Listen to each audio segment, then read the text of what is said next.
Can't believe it's over. It's been a wild ride. I don't care how you carry yourself, you know. That's between him and God, but all I'm saying is humble yourself. Yeah.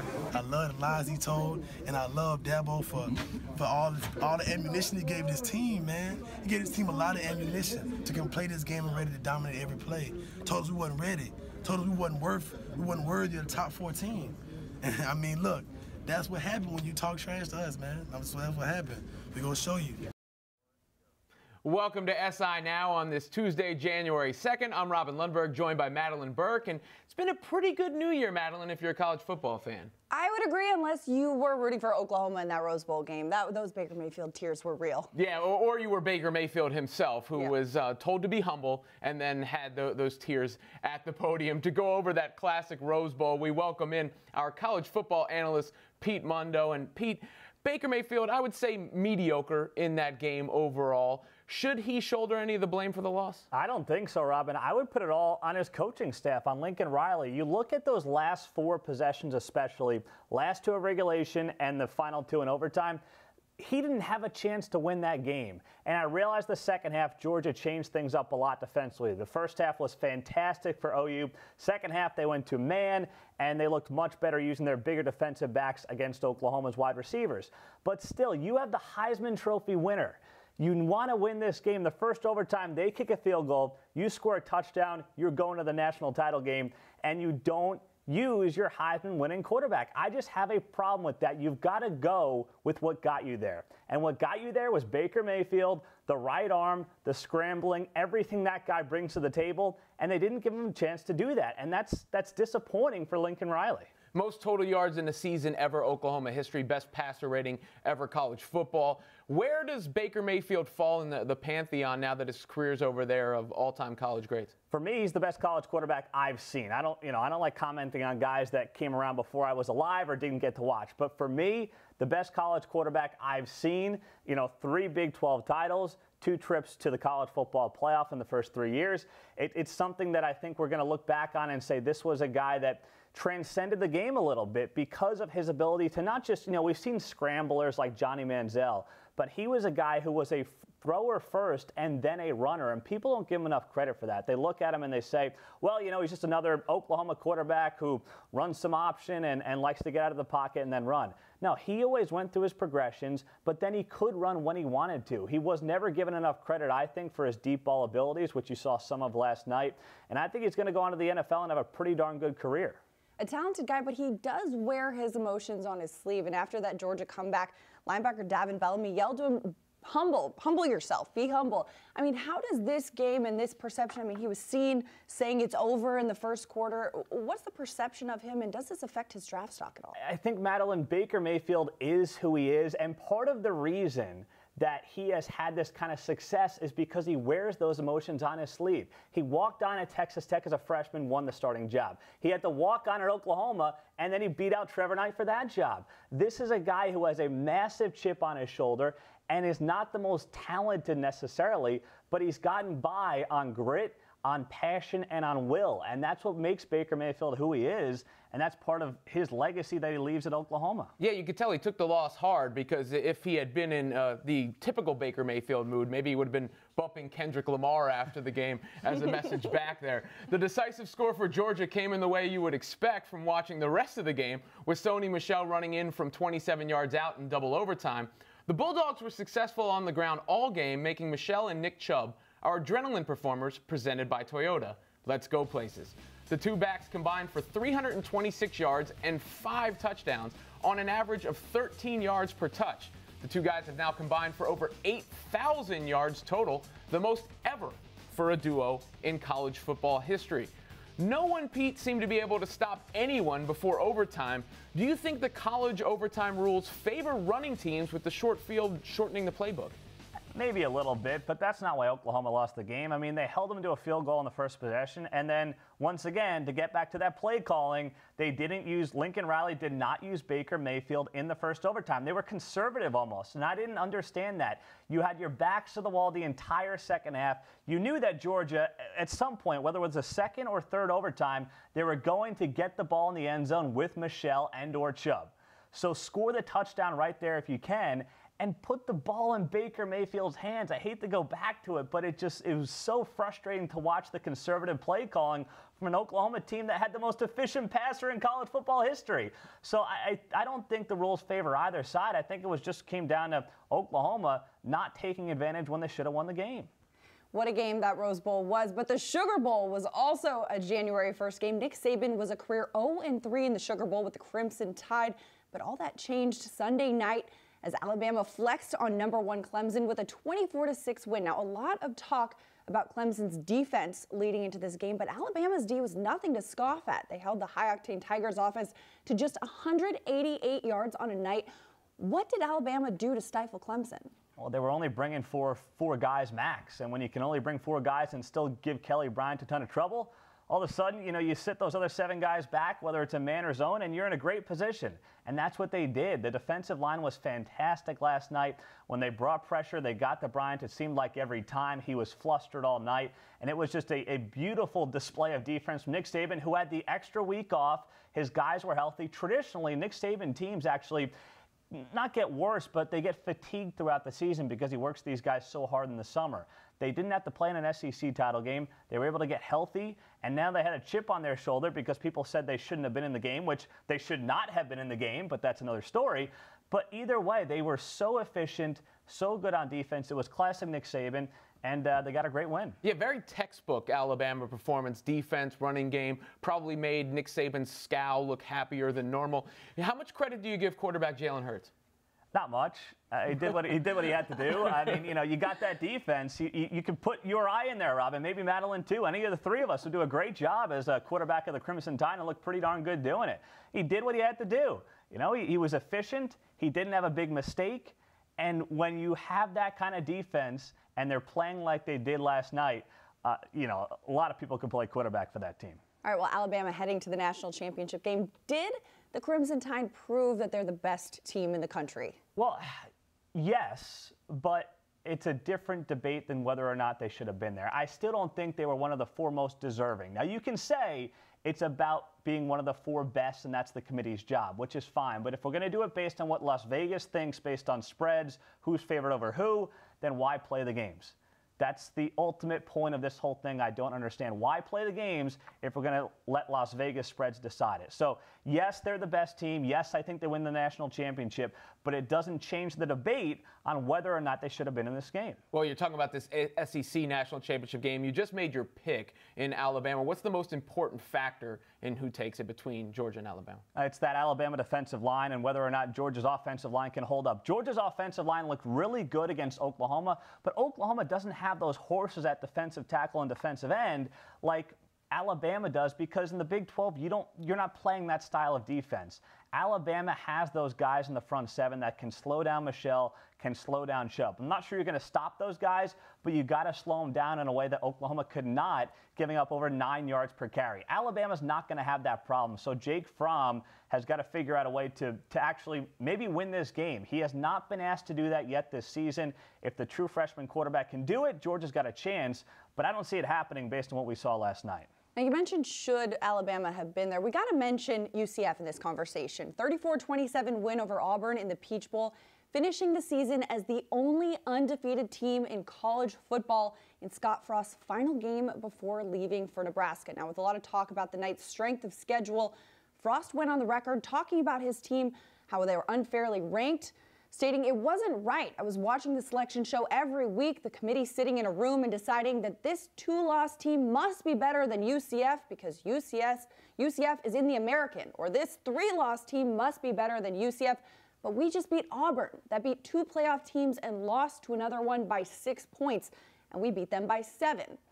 So does UCF deserve to be in the playoff picture? No.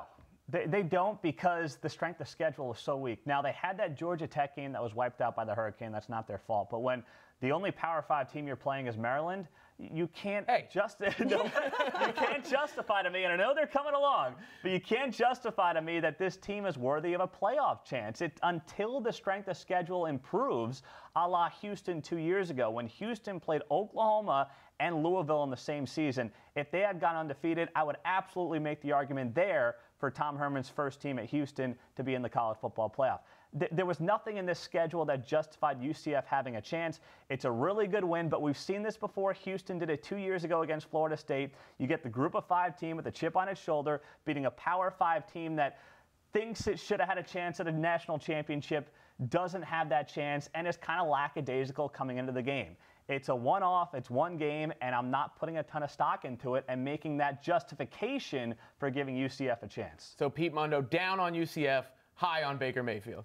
That's always the call for me, Robin. In summation, I like it.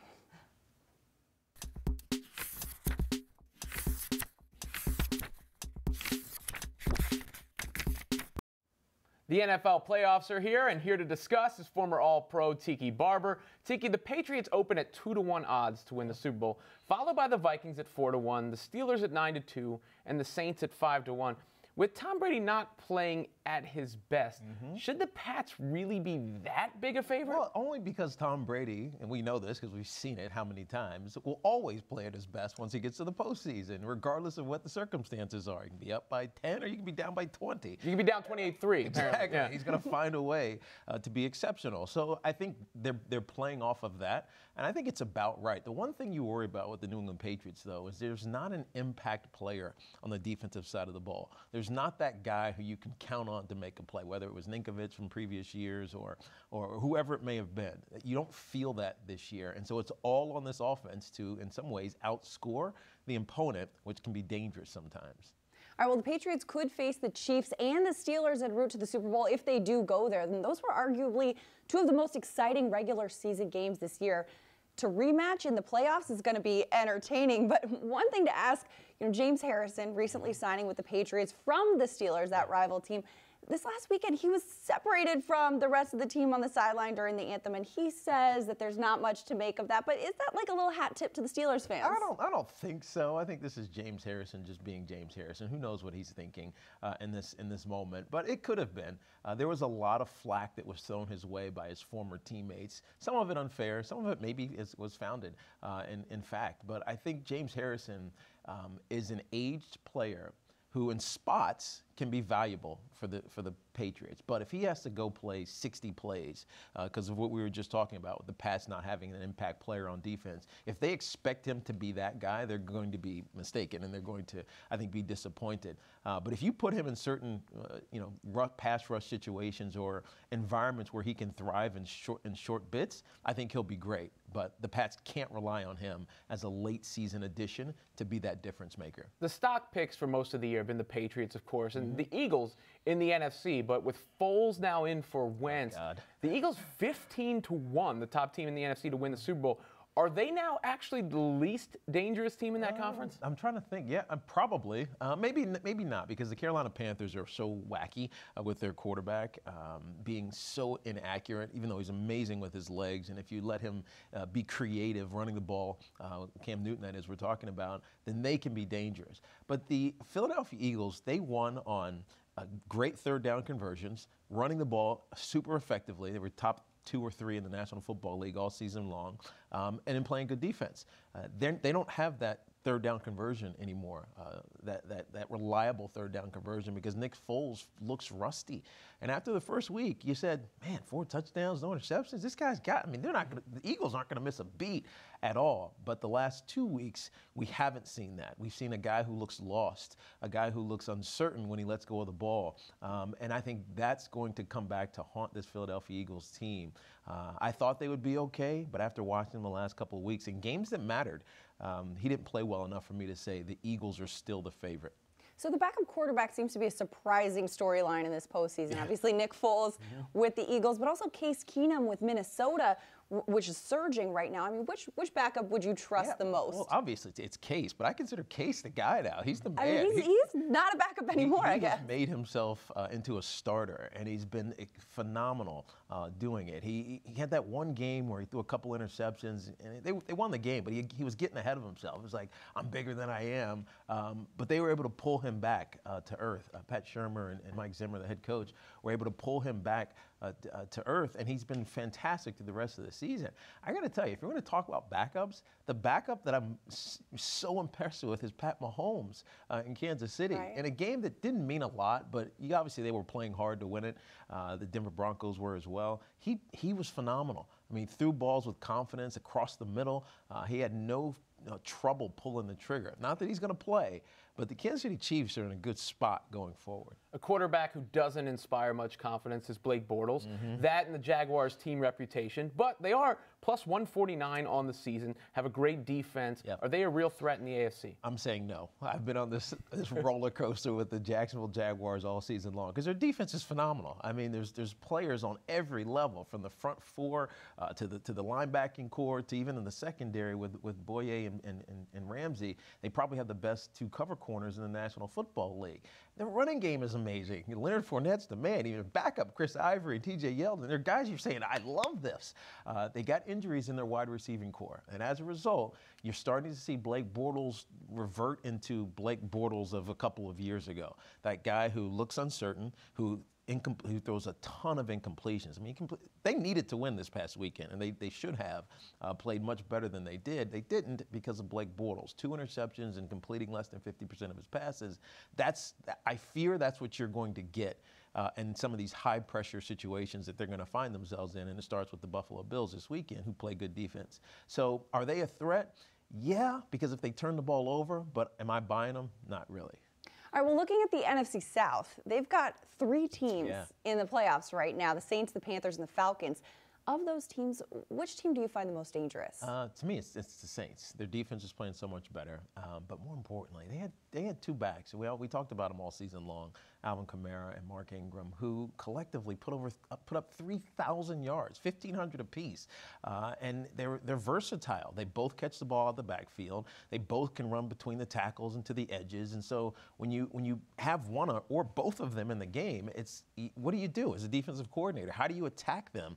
Oh, and by the way, Drew Brees is their quarterback who had less yards than he did in previous seasons, but he was still one of the most effective quarterbacks in the National Football League. Who thought we'd be talking about the Saints as a running team right now? Well, you know why? Not Adrian Peterson, not anymore. Well, Sean Payton is valuable in this regard. He knows personnel, and when he sees a mismatch with his personnel, I remember this when he came to the Giants, and we drafted Jeremy Shockey, who was let's use a tight end to be a big deal, big receiver in your offense. Jeremy Shockey can mismatch against linebackers. He can mismatch against safeties. Sean Payton has done that his entire career. Let me find the mismatch, and I am going to exploit it. So the mismatch that he was able to find this year was Alvin Kamara and Mark Ingram combined and individually against whoever you try to defend against them. And so the shift happened because he found the right personnel to get back to running the ball and win in a conventional way, which is run the ball and play good defense. The Bills, you mentioned them, they made the playoffs for the first time since 1999, which led to some euphoria from their fan base. I don't know Social media was lit.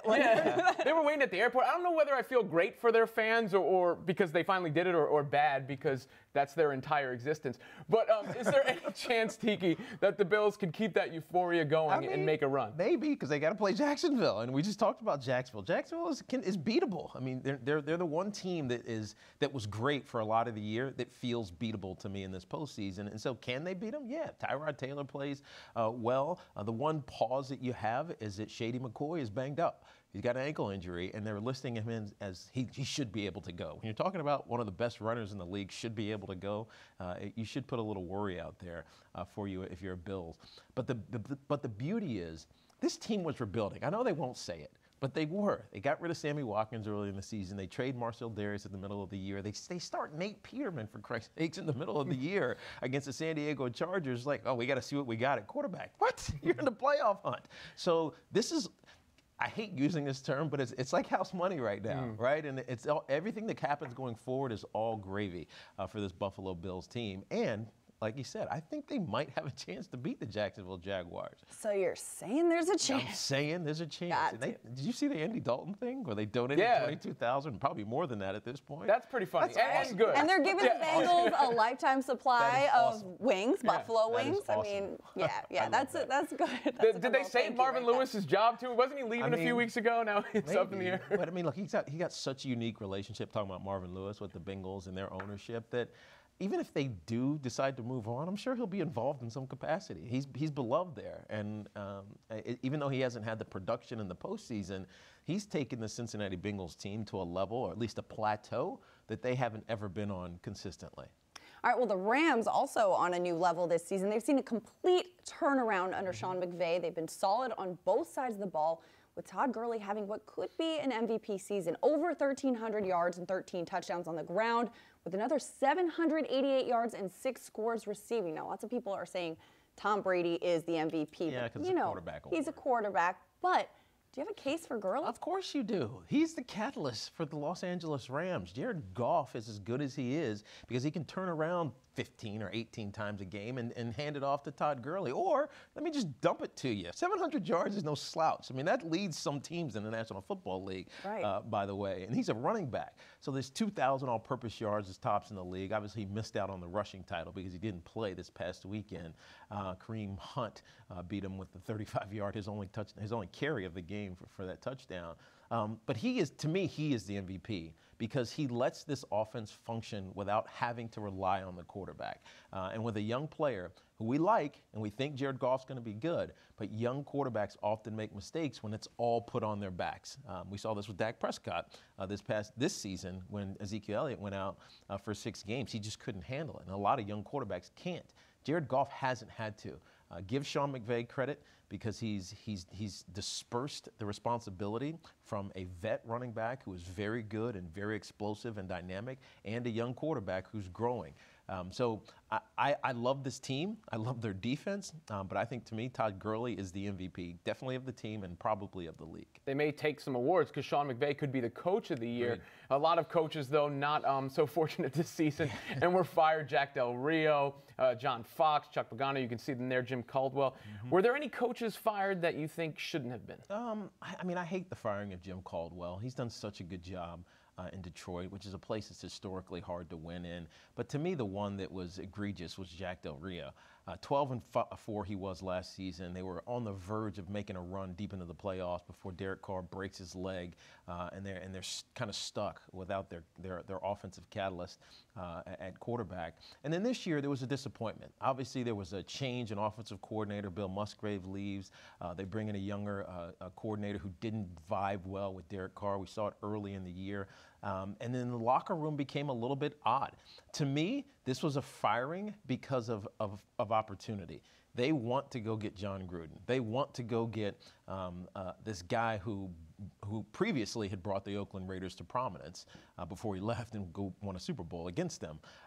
So to me, they fired Jack Del Rio because they wanted to get John Gruden, not because Jack Del Rio necessarily deserved to be fired or he did such a horrible job over the 3 years that he was there. I mean, you mentioned John Gruden's history, though. He hasn't coached in the NFL in 10 years, which is a while. Is he still the right fit for this team now? Well, it's the right fit for John Gruden. We all know what's happening in the media industry. And ESPN's been contracting. They've been shedding salaries. It's the reason why Herm Edwards left and went back to Arizona State. Also Howard University. Exactly. It's the same reason that John Gruden is looking for that opportunity in coaching again. Can he fit? Yeah, in the short term, because he's inspirational as hell. My brother played for him. And he compliments everybody on TV. But I remember when my brother, when Gruden first went to Tampa, and this is the year they won the Super Bowl, my brother would call me and he'd be saying all this nonsense. I'm like, what are you talking about? And it was all Grudenisms, right? They all just kind of infect and become a part of your persona. The problem is, after a while, it wears thin. And those Grudenisms, like, all right, coach, I heard that one already. Yeah. Right? You can only be so creative. So is it going to provide a short-term boost for Oakland and probably raise them back where they were last season when they were 12-4? And on the absolutely. And I think with Derek Carr being as young as he is and so much talent around him, that John Gruden is the right fit. The question is, how long does this message last out in Oakland if they should hire him? Or in Las Vegas, soon to be. True. Very true. Meanwhile, the Cardinals, Colts, Giants, Bears, Lions, and Raiders, they're all open now, of course, off of that conversation. Which job opening do you think is the most desirable? I mean, to me, it's probably the Giants, only because of Dave Gettleman, who's no nonsense. We've seen him already start to clean house on what was a very ugly last couple of years, really. It looks like they're going to stick with Eli for at least another year. They're going to draft a quarterback in the early rounds and let that person groom behind one of the greats, one of the icons of New York Giants lore. But with this defense sound, they have to clean up some of the locker room stuff, and I think it's pretty simple with the Eli Apple situation that we've heard about so often. They clean up that. Their defense is sound. It's solid, and it has been. They need someone to motivate them to play hard each and every week. That's what we saw earlier in this year. They just weren't playing hard. And so to me, I think it's the Giants. Arizona's a good one as well because they're ready to win now, but it's an aged team with Bruce Arians retiring. And so who knows how long that job is actually great for. Meanwhile, the Browns did not get an opening yet, which is odd. They haven't decided to hire their next former coach. They go 0-16. They did it. It's accomplished. But how does Hugh Jackson still have a job after being 1-31 over 2 seasons? Well, there wasn't a lot of talent. And I think the biggest thing is, and I hope Jimmy Haslam is finding this out, you can't run an organization with instability. It can't be a crapshoot every year. You have to have some sort of continuity from the front office, and they've changed many people in the front office over the last decade, down to the head coach, but they probably changed more than any team in the National Football League. And so Hugh Jackson's a good coach. His team played extremely hard for him. Most of the games that they lost were, one-possession games. 6 of them they could have won. A couple of them they were winning going in the second half. But they were limited at quarterback. I mean, I kind of like DeShone Kizer, but I don't know who he is yet, and he makes horrible mistakes in the clutch. And so I think he gets the benefit of the doubt because of the roster that was there. I like them holding on to him. It may only be for another year or two. We'll see. But at least it provides continuity for a new general manager who has to come in and rebuild this team, which was really at the bottom floor of talent. I mean, going 0-16, but there were a few weeks this season where the Browns were in it, and they had a chance, including Week 17, where up until the end there was a shot that they could pull this off. And we've got kind of an argument or a debate going on whether or not this is the worst team. I mean, you've seen the Lions that went over. That was a little bit of a different story. What do you think? This one was bad, but at least this team played hard. To me, the worst team that I've seen is the Rams of 2009. Now, they won one game. This is Steve Spagnuolo as the head coach. They won one game in that season, and it was against the previously winless Detroit Lions from 2008. They lost, 2008 they went winless. And so that team had no talent anywhere, and the talent that they did have was aged, except for Steven Jackson, who was the man. He rushed for like 1,400 yards. It was like, just hand it to Steven Jackson. He's going to do amazing. But he had 4 touchdowns on the year. 1,400 yards and 4.5 yards per carry and 4 touchdowns. So it's an indictment on play calling. It's an indictment on talent. Mark Bolger was their quarterback. There was a trio of guys who were equally ineffective. And so you knew going into each week they had no chance to win a football game except for against the previously winless Detroit Lions. It's the offseason for teams that didn't make the playoffs, and seemingly a saga every offseason is the status of Kirk Cousins. Is he done in Washington? I actually don't think so, especially with Jay Gruden keeping his job. There's a relationship that's budding there, that feels tight. And if you watch their games, you could see it, like on the sidelines. When things would go well, they would mesh. When things would go wrong, it was always Jay Gruden who was right there explaining, what would happen and kind of consoling him. Like, they didn't have a ton of talent. Their top receivers were jettisoned in the offseason. Their Jordan Reed, their tight end, who's one of the greats. At least we thought he was going to be one of the greats. Can't stay healthy. He didn't have anybody to throw the ball to, and their defense was compromised for a lot of the season with injuries. And so I think he's going to stay because he's a loyal kid, and he likes that familiarity of where he is. He's not going to get the $27 million that his franchise tag dictates that he should get. So unless someone like the Denver Broncos or I'm trying to think of another team, or Jacksonville comes screaming with a huge contract, I think he ends up staying in Washington. Tiki Barber, appreciate it. Next time we talk, we'll be reacting to the playoffs. Yes, we will.